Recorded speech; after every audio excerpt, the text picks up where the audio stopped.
Lakini naomba Mungu nisaidie kuomba. Hiyo tu pastor.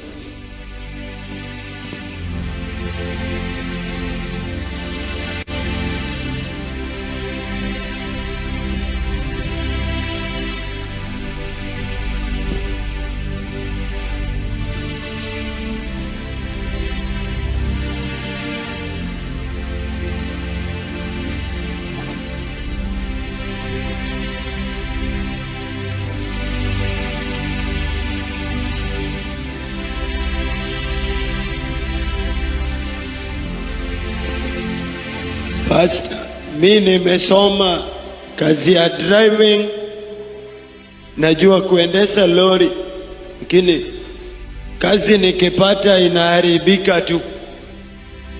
Sasa naomba hata kama venye nitafika Kisumu na venye nitalipia watoto, na hata kama ni landlord nitaanza huko mbele. Mungu anajua venye nitaendelea. Naomba nisaidie maombi.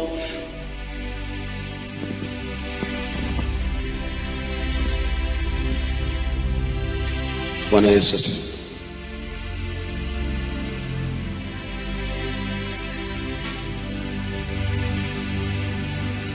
Ikiwa yeye ndiye amebaki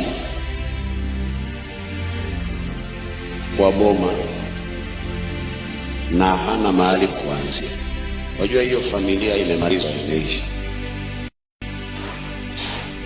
Wazazi ni mifupa, ndugu ni mifupa.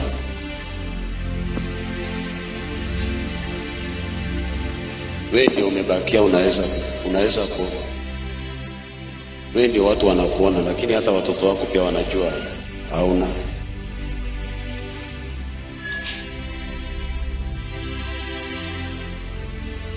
Ikiwa hakuna mtu wa kunena katika anga yako,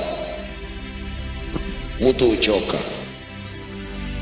Ndio maana nimesema ikiwa hakuna mtu atanena juu ya Daudi, atamaliza maisha akipigia kondoo gita. Kumbe huyo mtu ako na uwezo wa kuwa mfalme.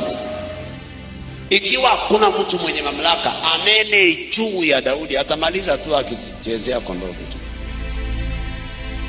Na Jesse pia atajua hakuzaa watoto wa maana, sababu hakuna mtu akupeana